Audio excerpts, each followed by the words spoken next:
লা ইলাহা ইল্লাহু, তিনি আমার মাবুদ, তিনি ছাড়া আর কোনো ইলাহ নাই। আলাইহি তাওয়াক্কালতু, আমি তার উপরে তাওয়াক্কুল করতেছি। বিপদ আপদে বালা মুসিবতে আমি আল্লাহর উপরে তাওয়াক্কুল করতেছি। এই সাত আসমান সাত জমিনের মালিক মহান আল্লাহ রব্বুল আলমিনের উপরে তাওয়াক্কুল করতেছি, আর কি লাগে।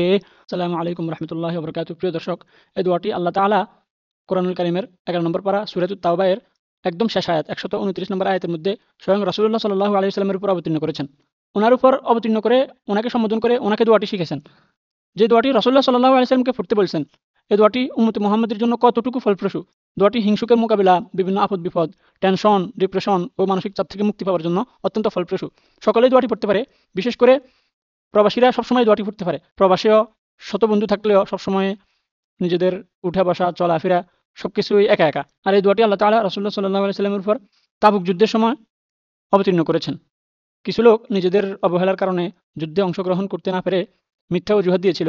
তারা আসলে মুনাফিকি করেছিল এবং ইসলামকে ভিতর থেকে ধ্বংস করতে চেয়েছিল। তাদের এই কপট আচরণের কারণে আল্লাহ তাআলা অসন্তুষ্ট হন এবং এই আয়াতগুলো নাজিল করেন। যদিও পরে ভুল বুঝতে পেরে তারা ক্ষমা চেয়েছিলেন, আল্লাহ তাআলা তাদেরকে ক্ষমা করেছেন। তারা যুদ্ধে যেতে পারেনি, তবুও রাসূলুল্লাহ সাল্লাল্লাহু আলাইহি সাল্লাম একা যুদ্ধ করেননি। প্রায় 30,000 মুসলিম সৈন্য নিয়ে তাবুক যুদ্ধে অংশগ্রহণ করেন। রোমান বাহিনী আগে থেকে পিছু হটে গিয়েছিল। মুসলিম বাহিনীর বিশাল সৈন্য সংখ্যা দেখে তারা ভয় পেয়েছিল। সবচেয়ে বড় কারণ ছিল রোমান সম্রাট নিজে যুদ্ধ করতে চাননি। তিনি মুসলিমদের জনশক্তি পরীক্ষা করতে চেয়েছিলেন এবং তাদের সাথে যুদ্ধে জড়াতে চাননি মূলত। যাই হোক, এই দোয়াটি আল্লাহ তাআলা তাবুক যুদ্ধের সময় রাসূলুল্লাহ সাল্লাল্লাহু আলাইহি সাল্লামের উপর অবতীর্ণ করে সারা বিশ্বের উম্মতকে শিক্ষা দিয়েছেন। এই দোয়াটি হিংসুকের মোকাবেলা, আপদ বিপদ, টেনশন ও ডিপ্রেশন, মানসিক চাপ থেকে মুক্তি পেতে এবং একা একই বোধ হচ্ছে, একা একই লাগতেছে, বিভিন্ন অস্থির লাগতেছে নিজেকে, এই দোয়াটি নীরবে বসে বসে কয়েকবার পড়লে বা যে কোনো মুহূর্তে এই দোয়াটি পড়তে পারেন। এই দোয়াটির সবগুলো শব্দ ওয়ার্ড খুবই অত্যন্ত মজাদার। যে এটা যেমন কেউ হিংসা করতেছে, আপনি এর বিপরীতে হাসবি আল্লাহ বলতেছেন, আল্লাহ আমার জন্য যথেষ্ট, আলাইহি তাওয়াক্কালতু, আমি আল্লাহর উপর ভরসা করতেছি, এর মোকাবেলায় আমি আল্লাহকে রাখতেছি। বিভিন্ন বিপদ আপদ আসতেছে, হাসবি আল্লাহ, আল্লাহ আমার জন্য যথেষ্ট, লা ইলাহা ইল্লাহু আলাইহি তাওয়াক্কালতু। বিভিন্ন টেনশন, মানসিক চাপ, নিজেকে একা একা লাগতেছে, যে কোনো ধরনের বালা মুসিবত থেকে মুক্তি পেতে এই দোয়াটি অত্যন্ত ফলপ্রসূ। তো এখান থেকে এ পর্যন্ত এটা মূল দোয়ার অংশ নয়, এটা হলো কোরআনের অংশ। মূলত আল্লাহ তাআলা যে রাসূলুল্লাহ সাল্লাল্লাহু আলাইহি সাল্লামের উপর অবতীর্ণ করেছেন, ওনাকে সম্বোধন করে দোয়াটি শিক্ষা দিয়েছেন। এর প্রমাণ ফাইন তাওয়াল্লাহ, যদি তারা মুখ ফিরিয়ে নেয়, ফাকুল, তাহলে আপনি বলুন। ওই যে কিছু সাহাবীরা যুদ্ধে অংশগ্রহণ করেনি, তখন আল্লাহ তাআলা বলতেছে ফাইন তাওয়াল্লাহ, যদি তারা মুখ ফিরিয়ে নেয়, ফাকুল, তাহলে আপনি বলুন। এখানে আল্লাহ তাআলা শিক্ষা দিয়েছেন রাসূলুল্লাহ সাল্লাল্লাহু আলাইহি সাল্লামের উপর অবতীর্ণ করে, অর্থাৎ উম্মতে মুহাম্মাদীকে বলেছেন যে কোনো ধরনের বালা মুসিবত, আপদ বিপদ, টেনশন, মানসিক চাপ, হিংসুকের মোকাবিলা, শত্রুর মোকাবিলা, সবগুলো সময় তোমরা এগুলা পড়ো, এই দোয়াটি পড়ো। হাসবি আল্লাহু লা ইলাহা ইল্লাহু আলাইহি তাওয়াক্কালতু ওয়া হুয়া রাব্বুল আরশিল আযীম। হাসবি আল্লাহ, আল্লাহ আমার জন্য যথেষ্ট। তো এই দোয়াটি অনেকে শাব্দিক ভুলের কারণে বিভিন্ন জায়গায় টানে মদের মধ্যে ভুল করার কারণে অর্থগুলো পরিবর্তন হয়ে যায়। অর্থ যাতে পরিবর্তন না হয়, এজন্য শুদ্ধ করে ভালো করে শিখবো আমরা। হা জবর সিনে জজম হাস, এটা একটা কোরআনের আয়াত। এটা যদি ভালো করে পড়তে পারেন, তাহলে কোরআনের যে কোনো জায়গায় আপনারা শুদ্ধ করে পড়তে পারবেন। কোরআনের যে কোনো আয়াত, যে কোনো হরফের মধ্যে আপনারা খেয়াল করবেন, জবরের পরে যদি খালি আলিফ থাকে, জেরের পরে যদি জজমওয়ালা ইয়া থাকে, পেশের পরে যদি জজমওয়ালা ওয়াও থাকে, এই তিনটা কায়দার মাধ্যমে আপনারা সবগুলো হরফকে শুদ্ধ করে টেনে টেনে পড়তে পারবেন, কোথাও ভুল টানবেন না। দেখুন, জবরের পরে হা জবর সিনে জজম হাস, এই হাটা সিনের সাথে তাড়াতাড়ি মিলতেছে।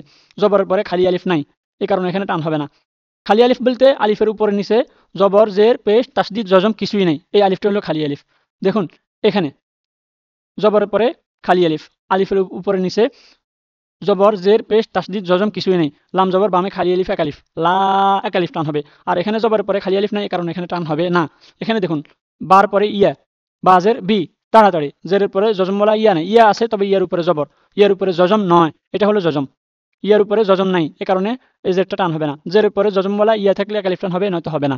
এই যে দেখুন এখানে জেরের পরে জজমওয়ালা ইয়া আছে, এখানে এক আলিফ টান হবে। জি, পেশের পরে জজমওয়ালা ওয়াও নাই, এক আলিফ টান হবে না। এখানে পেশ আছে, জজমওয়ালা ওয়াও নাই, এক আলিফ টান হবে না। হা পেশ হু, তাড়াতাড়ি।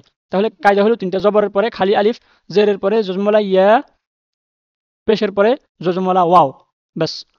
হাজব সিনে জজম হাস, তাড়াতাড়ি, বাজের বি, তাড়াতাড়ি, হাস বি, ইয়া জবর লামে তাসদিদ ইয়াল, এখানে আলিফ আছে তবে আলিফটা এটার সাথে মিলিত নয়, ইয়াটা সরাসরি লামের সাথে মিলে যাইতেছে। ইয়াল লাম খারা জবর এক আলিফ, ল, ইয়াল্লা, তাড়াতাড়ি, হাসবি আল্লাহ, হা পেশ হু, তাড়াতাড়ি, পেশের পরে জজমওয়ালা ওয়াও নাই, এক আলিফ টান হবে না, হু, হাসবি আল্লাহু, লাম জবর বামে খালি আলিফ, এক আলিফ, লা, এখানে চিকন চিহ্ন আছে কারণে 3 আলিফ টান হবে। এটা কায়দার কারণে, মধ্যে মুনফাসিলের কায়দা। কোরআনের কোথায় 1 আলিফ টানতে হবে, 3 আলিফ টানতে হবে, কোথায় গুণা করতে হবে, এই নিয়ে এই চ্যানেলে বিভিন্ন কোরআন শিখার সহজ করে ভিডিওগুলো দেওয়া আছে। জবরের পরে খালি আলিফ আছে, 1 আলিফ টান হবে। লা, আলিফ জের ই, জেরের পরে জজম ওয়ালা ইয়া নাই, 1 আলিফ টান হবে না। ই তাড়াতাড়ি, লাম খাড়া জবর 1 আলিফ, লা ইলা। হা জবর হা, জবরের পরে খালি আলিফ নাই, 1 আলিফ টান হবে না।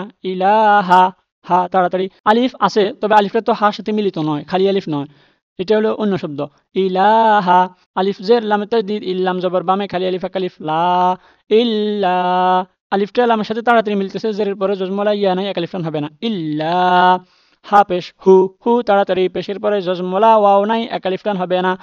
পেশের পরে ওয়াও আছে, ওয়াওর উপরে জবর, ওয়াওটা জজমলা ওয়াও নয়, 1 আলিফ টান হবে না। হা পেশ হু তাড়াতাড়ি, ওয়াও জবর ওয়া তাড়াতাড়ি, জবরের পরে খালি আলিফ নাই, 1 আলিফ টান হবে না। তটা হলো ওয়াকফ চিহ্ন, এখানে ওয়াকফ হলে ওয়াওর উপরে একটা জজম হয়ে যাবে। এই যে দেখুন, তখন হু 1 আলিফ টান হবে, তখন হবে হা পেশ ওয়াও জজম। মেনে নিতে হবে আর কি, ওয়াকফ করলে বানানো হবে হা পেশ হু, ওয়াও জবর ওয়া হুয়া। ওয়াকফ করলে ওয়ার উপরে জজম, জজম দিয়া হা পেশ ওয়া জজম, 1 আলিফ টান হবে হু। আইন জবর আ তাড়াতাড়ি, জবরের পরে খালি আলিফ নাই, লাম জবর ইয়া জজম লাই, আলাই, জবরের পরে খালি আলিফ নাই, 1 আলিফ টান হবে না। লাই আলাই, দেখুন এখানে জজমওয়ালা ইয়া আছে, তবে 1 আলিফ টান নাই। কি কারণে বলছি, জেরের পরে জজমওয়ালা ইয়া হলে, এই যে দেখুন এখানে জেরের পরে জজমওয়ালা ইয়া আছে, এখানে জি 1 আলিফ টান হবে, এখানে লাই 1 আলিফ টান হবে না। কি কারণে, জবরের পরে, জেরের পরে নয়। জবরের পরে হলো খালি আলিফ, জেরের পরে জজমওয়ালা ইয়া, পেশের পরে জজমওয়ালা ওয়াও। আলাই হি তাড়াতাড়ি, জেরের পরে জজমওয়ালা ইয়া নাই, হাই 1 আলিফ টান হবে না। হি আলাইহি, তা জবর তা তাড়াতাড়ি, ওয়াও জবর কাফের তাজদীদ, ওয়াক কাফ জবর লামে জজম কাল, তা ওয়াক্কাল, ওয়াক্কাল ওয়াওটা কাফের সাথে তাড়াতাড়ি, কাফটা লামের সাথে তাড়াতাড়ি, জবরের পরে খালি আলিফ নাই, কাফের পরে জবরের পরে খালি আলিফ নাই, এই কারণে ওয়াওটা কাফের সাথে তাড়াতাড়ি, কাফটা লামের সাথে তাড়াতাড়ি মিলে যাবে। ওয়াও জবর কাফের তাজদীদ, ওয়াক কাফ জবর লামে জজম কাল, ওয়াক্কাল তাড়াতাড়ি, তা পেশ তু, ওয়াক্কাল তু, তুটা তাড়াতাড়ি, পেশের পরে জজমুলা ওয়াও না, 1 আলিফ টান হবে না। তাওয়াক্কালতু আলাইহি, তাওয়াক্কালতু আমি তার উপরেই ভরসা করি। কেউ আপনাকে হিংসা করতেছে, বড় ধরনের বিপদ আপদে আছেন, টেনশন হইতেছে, ডিপ্রেশন হইতেছে, দুশ্চিন্তা লাগতেছে, হাসবি আল্লাহ, আল্লাহ আমার জন্য যথেষ্ট। কেউ হিংসা করতেছে, হিংসুকের মোকাবেলায় হাসবি আল্লাহ পড়ুন, আল্লাহ আমার জন্য যথেষ্ট। লা ইলাহা ইল্লাহু আলাইহি তাওয়াক্কালতু আমি তার উপরেই ভরসা করি। কোনো ধরনের বিপদ আপদ, মামলা মুকদ্দমা, হিংসা হাসাদ, ফিতনা ফাসাদের সময় আলাইহি তাওয়াক্কালতু আমি আল্লাহর উপরেই ভরসা করি। ওয়াহুয়া রাব্বুল আরশিল আযীম, তিনি হলেন মহান আরশের মালিক। এই 7 আসমান 7 জমিনের মালিক আল্লাহ রাব্বুল আলামিনের উপরে তাওয়াক্কুল করলে উনি যদি আমার জন্য যথেষ্ট হয়, আর কি লাগে। ওয়াও জবর ওয়া, জবরের পরে খালি আলিফ নাই, 1 আলিফ টান হবে না, তাড়াতাড়ি। ওয়া হা পেশ হু তাড়াতাড়ি, পেশের পরে জজমওয়ালা ওয়াও নাই, 1 আলিফ টান হবে না। হু ওয়াও জবর ওয়া, ওয়া হুয়া, র জবর বাই তাসদীদ, রব্বা পেশ লামে জজম বুল, রব্বুল, বাটা লামের সাথে মিলে যাবে, পেশের পরে জজমওয়ালা ওয়াও নাই, 1 আলিফ টান হবে না, বাটা লামের সাথে তাড়াতাড়ি বুল, রব্বুল। আইন জবর রয় জজম আর, জবরের পরে খালি আলিফ নাই, 1 আলিফ টান হবে না, আর তাড়াতাড়ি। শিনজের লামে জজম শিল, জেরের পরে জজমওয়ালা ইয়া নাই, 1 আলিফ টান হবে না, শিল।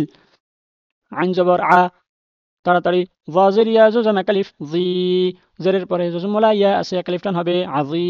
মিমজের মি, আজিমি, জেরের পরে জজমওয়ালা ইয়া নাই, 1 আলিফ টান হবে না, মি তাড়াতাড়ি, আজিমি। কেউ হিংসা করতেছে, ফিতনা করতে চাইতেছে, বিপদ আপদে আছেন, টেনশন লাগতেছে, মানসিক চাপ লাগতেছে, নিজের মধ্যে অস্থিরতা কাজ করতেছে, নিজেকে অস্থির লাগতেছে, তখন নিজের বাম পেস্তনের নিচে, আমাদের বাম দুধের নিচে কলব আছে, আমাদের অন্তর আছে, অন্তরের দিকে একটু ধাক্কা লাগাইয়া, অন্তরের দিকে একটু তাকাইয়া নীরবে এই দোয়াটি বলুন, আর আল্লাহ তাআলার উপরে তাওয়াক্কুল করুন।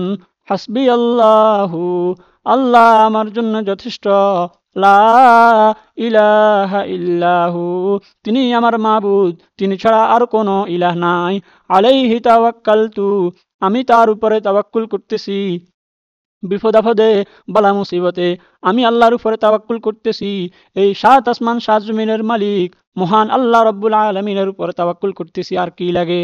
হাসবি আল্লাহু লা ইলাহা ইল্লাহু আলাইহি তাওয়াক্কালতু ওয়া হুয়া রাব্বুল আরশিল আযীম। পরবর্তীতে হযরত ইউনূস আলাইহিস সালামকে আল্লাহ তাআলা কোন দোয়ার মাধ্যমে মাছের পেট থেকে মুক্তি দান করেছেন ওই দোয়া নিয়ে আলোচনা করব। মূলত আল্লাহ তাআলা ইউনূস আলাইহিস সালামকে পরীক্ষা করেছেন, ওনাকে পরীক্ষা করে ওনাকে মাছের পেটে নিয়েছেন আর ওনার মাধ্যমে উম্মতকে দোয়া শিক্ষা দিয়েছেন। অর্থাৎ এই দোয়াটির মূল্য ইউনূস আলাইহিস সালামকে মাছের পেট থেকে মুক্তি দিতে পারলে আল্লাহ তাআলা হিংসুকের মোকাবেলা, বিপদ আপদ, টেনশন, মানসিক চাপের সময় তোমরা এই দোয়াটি পড়ো।